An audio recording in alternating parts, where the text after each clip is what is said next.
เอาซะนี่กินได้อยู่บ่เผอกินได้อยู่เจ้าเฮามาผากเด้อโดยขโมยกาแฟได้เด้อโดย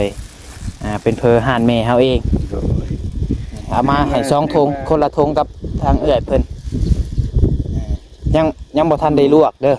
ยังบ่ทันได้ลวกยังบ่ได้ลวกแต่เส้นมีแต่ทางอาจก็ตั้งไผแล้วก็ต้มน้ำให้มันร้อนแล้วก็จังเอาเส้นใส่เด้อขอบใจเด้อที่ซื้อเด้อโดยก็มีหลายคนอยู่คนคอมเมนต์มาว่าบ่อยากสั่นก็สั่นบ่อยากสั่นก็บ่อยากบ่สั่นมันก็แล้วแต่ถ้าผู้ขายอยู่ผู้เดียวเงียบๆนี่มันก็บ่สั่นมี FC บ่มี FC บางคนเพิ่นเว้าบ่โดยแบบคล้ายๆว่าเฮาเฮ็ดเอาแบบสิบ่แม่นใช่ว่าซั่นนอกนั้นแหละแต่ก็บ่หลายดอก100 คนก็มีอยู่ประมาณ 3-4 คนแบบเพิ่นว่าสิหาว่าเฮาแกล้งเอาเฮ็ดเอาหั่นน่ะเนาะโดยบางเทื่อนี่แบบคะแนนอันอยู่คนเดียวเฮาบ่นั่นนี่มันก็บ่ได้สู้ซั่นบ่ซั่น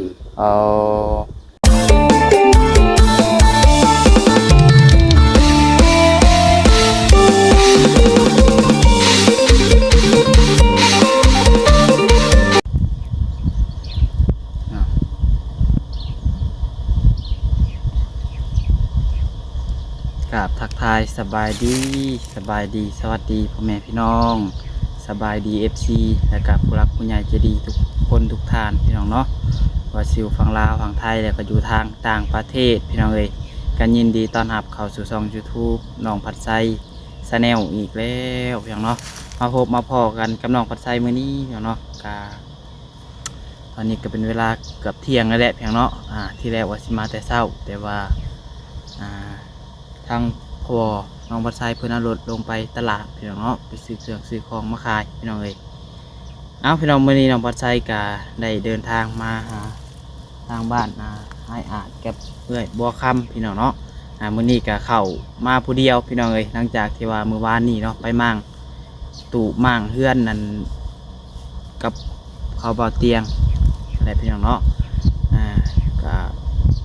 มาหอดเฮือนเมื่อคืนนี่พี่น้องเมื่ออาบน้ำช่างแล้วสินอนพี่น้องปวดเบิดกระโตตื่นมาเมื่อเช้านี่ก็แม่นลุกบ่ได้พี่น้องเลยเนาะพอไปมั่งมันน้องผัดไส้ยันจับเล็กทางกันไม่คือนะมันเด็กพี่น้องเล็กก็นักเติบได้พี่น้องเนาะตื่นเช้ามาปวดเบิดเลยพี่น้องแขนจังนี่ปวดเบิดหลังจนลุกไปอยากได้อีกหน่อยเมื่อเช้านี่เนาะเอามามื้อนี้พี่น้องเนาะก็ตอนเงียบๆเงาๆทั้งสร้างเพิ่นกับปริมาบอกเพิ่นใดๆพี่น้องเนาะทางทีมงานบ่เตียงเพิ่นก็คือได้ยินเพิ่นเว้าว่าเพิ่นไปขึ้นห้านใหม่จังบอกพี่น้องเนาะ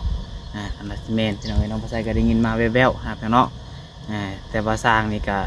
ยังบ่เห็นเพิ่นมาพี่น้องเนาะนี่ก็ 11 โมงเลยได้นี่พี่น้องเนาะจากมีคนมาหาทางอ้ายเพิ่นแล้วหรือบ่มื้อนี้ตัวยังพี่น้องเนาะ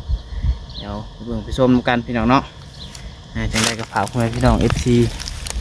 เป็นกำลังใจกดไลค์กดแชร์ให้น้องผัดไส้นี่เด้อเป็นเลยเนาะผักเนื้อผักตัวนำFC ทุกคนพี่น้องเนาะช่วงนี้จะกลับมาลุยอีกครั้งพี่น้องเลยหลังจากที่ว่าห่างหายกันไปเป็นเดือนพี่น้องเนาะหลังจากที่น้องผัดไส้ว่าได้ถ่ายคลิปแล้วก็มีทาง FC เก่า FC ใหม่เพิ่นเม่นมาบอกพี่น้องเนาะมีทาง FC เบาเตียงน้ำนี้พี่น้องเลยยังได้กับฝากทุกคนเป็นกำลังใจให้น้องผัดไส้นี่เด้อพี่น้องเด้อกองหลังก่อนเนาะป้าทำไงมันยังเงียบเงาพี่น้องเนาะไม่ตอกที่เอาคนมาวันนี้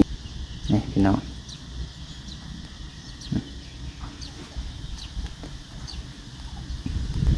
อันนี้น้องผัดไส้กับอำเภอมาถากทางง่ายกับเบื่อเพิ่นเนาะเป็นเพื่อจากห้านเมน้องผัดไส้เองนั่นแหละพี่น้องเนาะห้านเมน้องผัดไส้เพิ่นขายขายก๋วยเตี๋ยวพี่น้องเนาะอย่างไรเนี่ยอยู่ปิ้งกอกปิ้งไก่ปิ้งหมูพี่น้องเนาะพี่น้องโอ้ทางง่ายเพิ่นกระนังค่ะโอ้พี่น้องเนาะโดยสบายดีไอ้ได้ห้อนบ่อยู่ผม นั่งอยู่นี่แหละใครเน่เนาะโดย บ่าวยังก่อนลืม น้องผัดไทย ผัดใส่ โดยน้องผัดไทยจื้อบอกวานนี่ก็มาอยู่ได้วานนี่ก็ ชื่อคนแต่ว่าบ่ชื่อซื่อ จื้อแต่หน้าเนาะ โดย โอ้มื้อนี้มีคนมาหาแล้วบ่ มีสะบุญกับบ่าวเสียง เอาสบุญกับบ่าวเสียงเพิ่นเข้ามาแต่เช้าบ่ แม่นแหละ เอาทางสร้างทางหยังได้ซะ ยังบ่เห็นสร้างแต่ สร้างยังบ่ทันเห็นช่ำ เพิ่นเอามาอยู่บ่เนาะ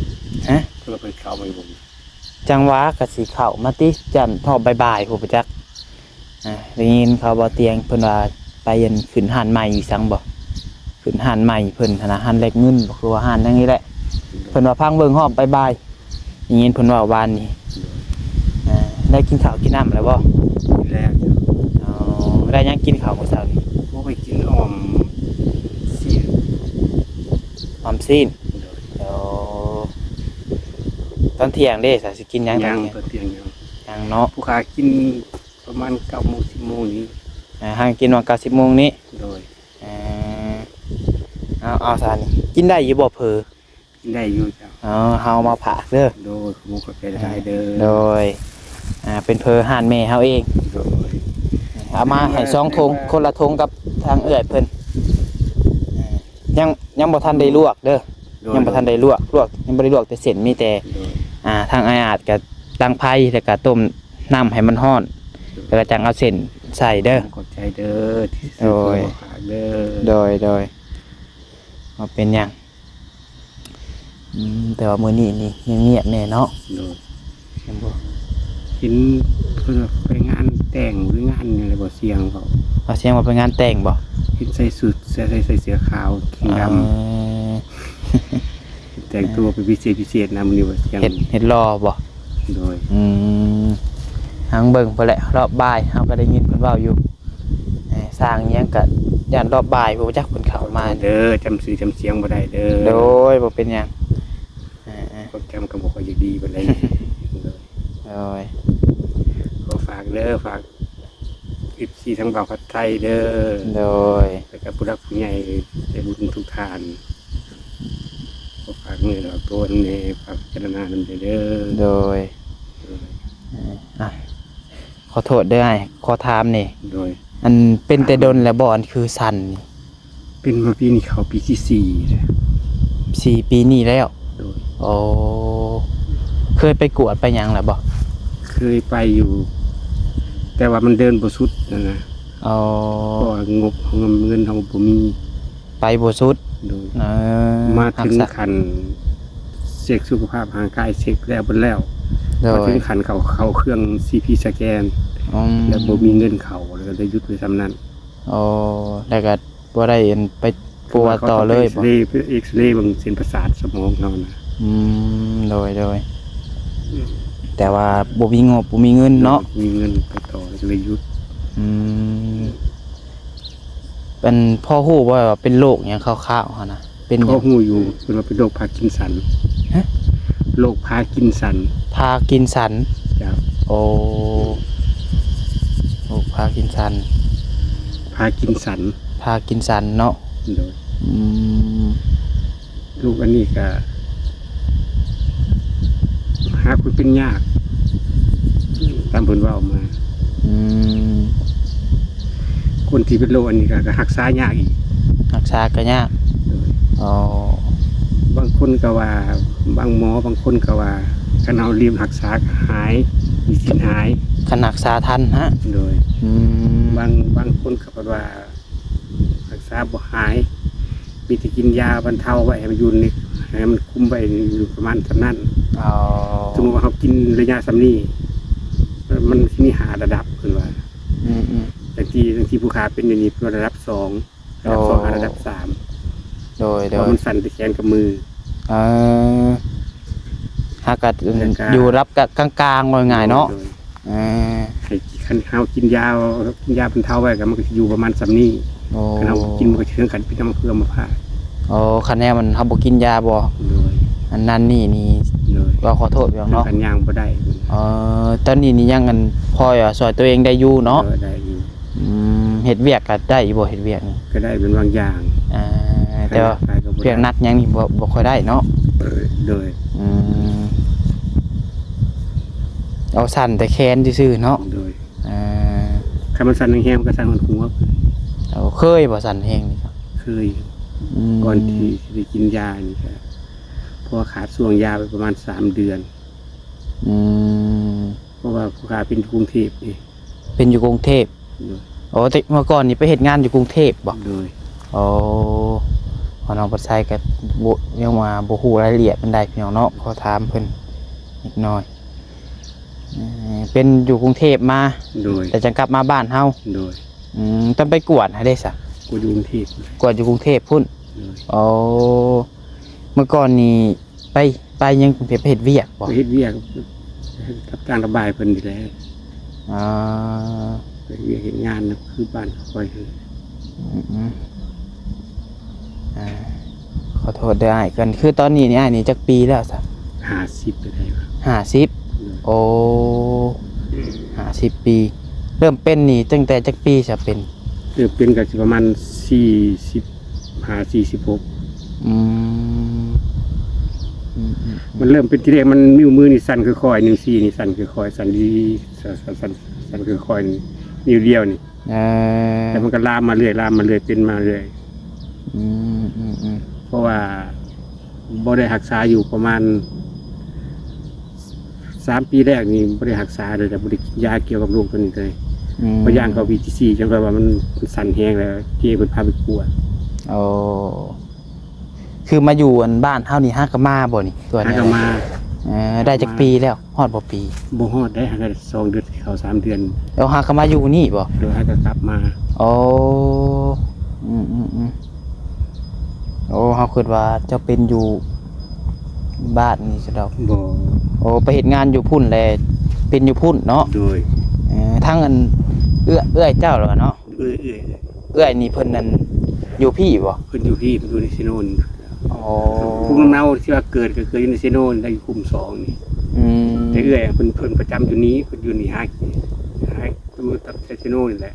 โดย แต่ผู้ขาเกิดมาได้ประมาณ9 ปี 10 ปีแล้วกันนี่ไปใหญ่อยู่เมืองบ้านพ่อคุณแม่ใหญ่ไปอยู่บ้านพ่ออยู่ปนนแดง โอ้ ไปบวชเป็นตัวน้อย โดยบวชจนฮอดจักปีปะนี่ บวชจนอายุ13 ปี อ๋อ สิออกมาแล้วก็ไปไทย โอ้ไปไทยแต่น้อยผู้บ่ ไปเต็นน้อย โอ้ ก็บ่ได้ไปไทยได้ดอกขึ้นไปเลี้ยงไปหาเฮ็ดเกี่ยวกับแข่งๆนะ อ๋อ เป็นอายุ11 18 ปีจังได้ไปไทย โดยไปไทยตั้งแต่18 โดย แปลว่าเริ่มไปไทยหั่นน่ะเนาะ โดยไปมาๆเลย อ่า สมัยตะกี้ไปมันก็บ่สะดวกคือคู่มือนี้ โดย มือนี้มีพาสปอร์ตไปก็ไปสบายไปบ่มีก็ไปยาก อืม กี่มีจะหลักไปแหละ อืม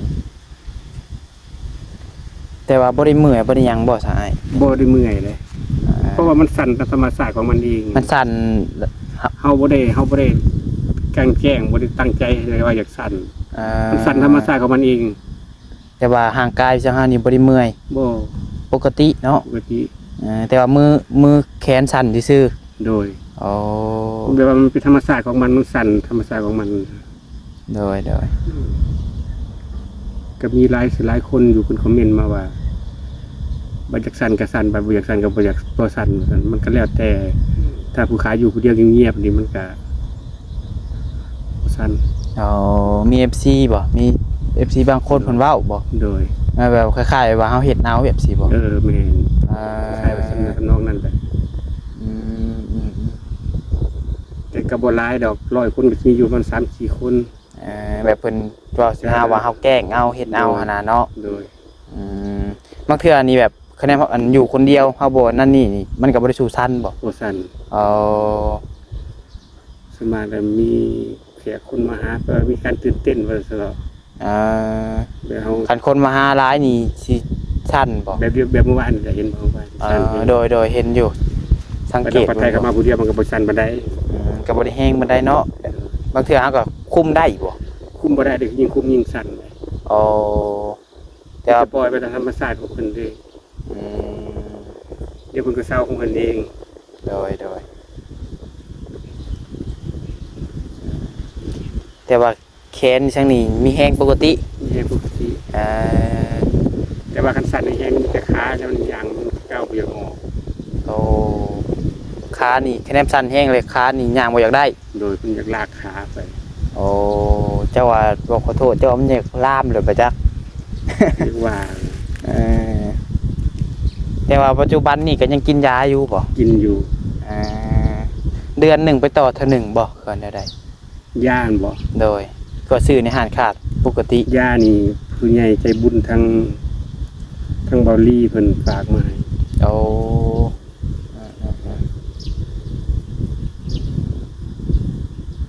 เพิ่นผากมาให้เป็นเดือนบ่ เป็นกระปุก เป็นกระปุกปุกหนึ่งนี่มันกินได้ฮอดบ่เดือน กว่าเลย กว่าเดือน โดย เอา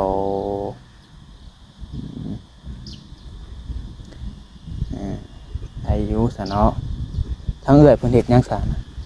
หนึ่งเข่าบ่ถือว่าอย่างนี้ หนึ่งข้าวคือเริ่มมาอยู่นี่จูตูบนี่แต่โดนแล้วบ่ หาก็ได้คุกคืนหาคืนเก็บมื้อแรง เมื่อก่อนนี่ไปอยู่ใช่สามเมื่อก่อนนะ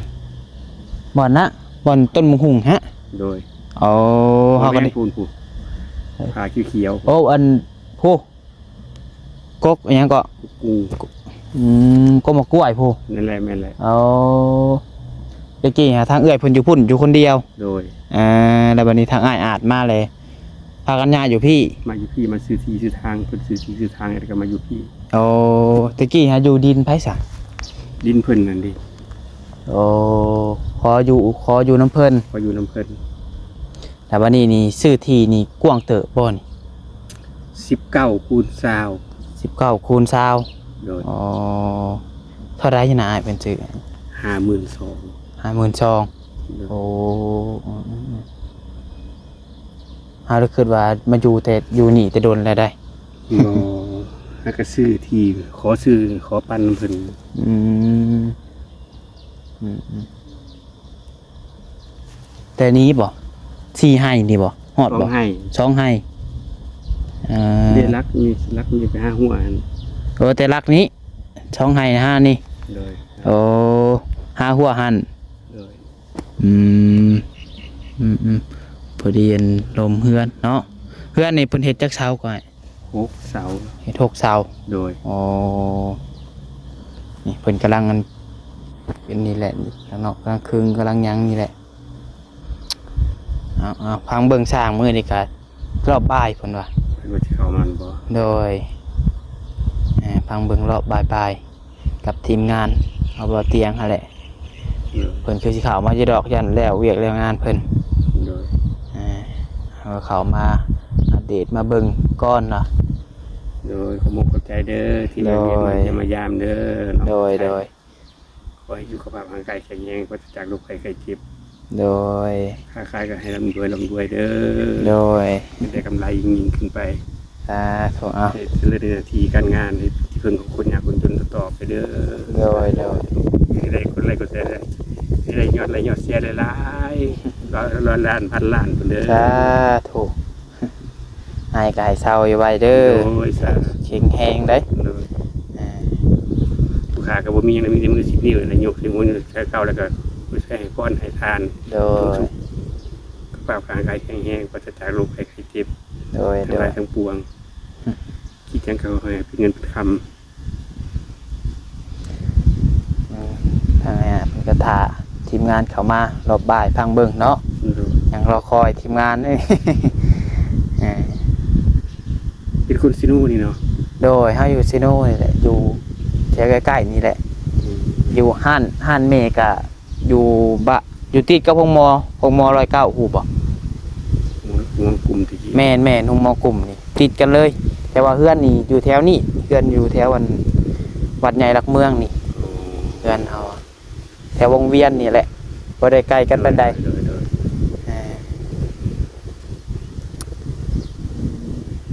มาอยู่ห่มเลยเย็นกลัวเนาะคันอยู่ตูบเลยฮอดบ่ มันฮอดสักกะสีมันเตี้ยมันต่ำ มาอยู่ห่มไม้นี่พออยู่แน่เนาะ เลย ใครดอกห่มไม้มันหลายอยู่ มันห่มนี้ก็ไปห่มมะข้อและห่มมะข้ออันห่มดีใบมันหนาเอามีแต่ว่าเพิ่นก็ต้มกินรสเพิ่นก็โดยคือว่าให้ทางเอื้อยเพิ่นเฮ็ดให้ก็ได้ป่ะเบิ่งพาเขาไปเบิ่งตูบนี่อันยังบ่ได้เคยเข้าไปเบิ่งจักเทื่อเด้ฮะแต่ว่า วันบ่ได้เข้าเบิ่งบ่ ย่างอันเอากระเบื้องสังลงแล้วก็พากันยืนในนั้นแล้วก็เมื่อเลยวันนี้พอมันค่ำแน่เด้โดยเด้เพิ่นสิตั้งอยู่นี้เนาะโดยคุ้มยังนี่ก็ยังขุดบ่แล้วซ้ำบ่ยังทาไม้สร้างเพิ่นไปหมู่บ้านเด็กเนาะกระเบื้องก็ลายลอยเติบเด้น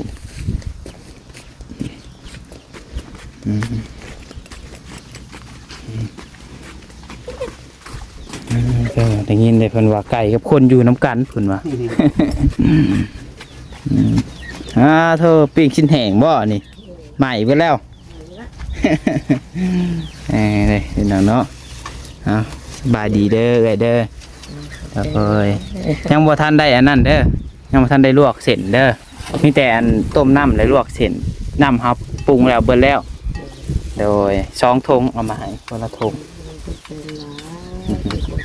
คือให้ผู้ค้าก็นอนอยู่บ่นอนนี่นอนพากันนอนอยู่นี่บ่ได้ผู้ค้านอนคนเดียวเอ้ยนอนอยู่ตัวนั้นโอ้เอ้ยนอนอยู่ตัวนั้นเอาคนละบอนเขตนอนกันอยู่นี่ชิ้นแห้งเพิ่นใหม่เลยถ้าจะไปหากองเขามาทุกเขาเย็นน้ำนี่กับเพื่อนหากระทังให้บ่กระทังอย่างนี้กินเด็ดเลยสิตุ่มมันแล้วหันดีอยากอยากยังต้มกิน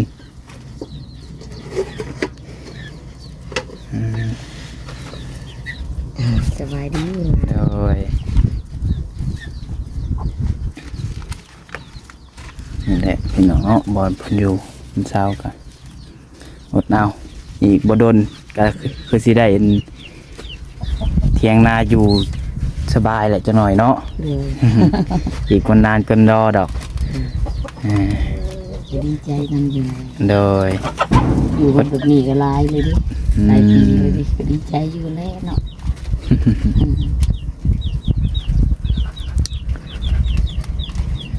พี่น้องเนาะมีแต่ว่าคลิปนี้ก็เบียดพี่น้องเบิ่งประมาณนี้ก่อนบัดทางทีมงานเพิ่นเข้ามาจังซี่ถ่ายพี่น้องเบิ่งอีกถ้าสร้างพี่จังเพิ่นมาอีกพุ่นแหละรอบบ่ายๆเพิ่นว่าสิเข้ามาอยู่โดยโอ้ไก่เพิ่นก็ยากๆหลายเติบบ่ไก่นี่ก็ไก่ประมาณ30-40นี่แหละมันตัวน้อยตัวน้อยหลายตัวพี่น้องเนาะมาไม่ได้ฮะยังเบิ่งให้มันครัวเลยเฮือนครัวใช่เฮือนครัวบ่มีแล้วเฮือนครัวเลยอยากเบิ่งให้มันครัวเลยเยี่ยมมาเลยเนาะมีมงอยู่นี่เอื้อยนอนนี่บนนี้ขออนุญาตเด้อโอ้และชีวิตที่อาศัยกับเป็นสำนีแล้วพี่น้องเอ้ยอดเอาไปก่อนเนาะจังหวะก็ได้บอลดีๆอยู่แล้วมึงเก่าเนาะบ่าวไทยเนาะโดยจังหวะก็คล้ายกว่านี้นี่น้อง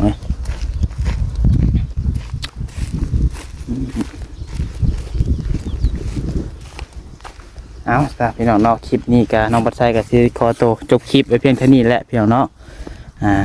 ก็มีแต่ว่าอัปเดตพี่น้องเบิ่งประมาณนี้พี่น้องเนาะก็เอาเพื่อก๋วยเตี๋ยวมาผ่าเพื่อนพี่น้อง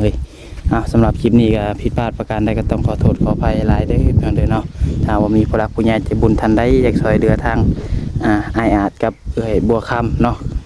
อยากผ่านทางช่อง YouTube น้องบัดไซก็ยินดีเป็นสะพานบุญให้พ่อแม่ FC ทุกคนเด้อพี่น้องเด้อเนาะ